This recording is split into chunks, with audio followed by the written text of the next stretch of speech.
আজি নেতাজী সুভাষ চন্দ্ৰ বসুৰ জন্ম জয়ন্তী।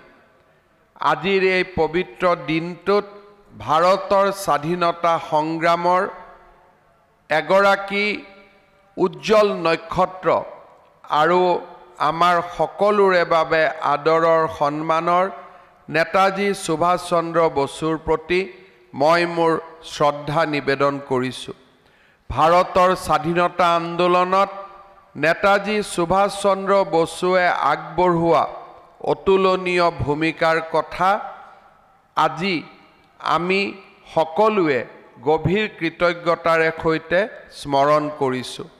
নেতাজীৰ আদৰ্শই নতুন প্ৰজন্মক সদায়ে প্ৰেৰণা দি থৈ যাওক। ভাৰতবৰ্ষক বিশ্বগুৰুৰূপে প্ৰতিষ্ঠা কৰাৰ যি এক নতুন স্বপ্ন বাস্তৱত ৰূপায়িত হোৱাৰ এক নতুন কৰ্মযজ্ঞ আৰম্ভ হৈছে, তাত নেতাজী সুভাষ চন্দ্ৰ বসুৰ জীৱন আদৰ্শই আমাক প্ৰেৰণা যোগাই যাওক, তাকেই মই কামনা কৰিছোঁ।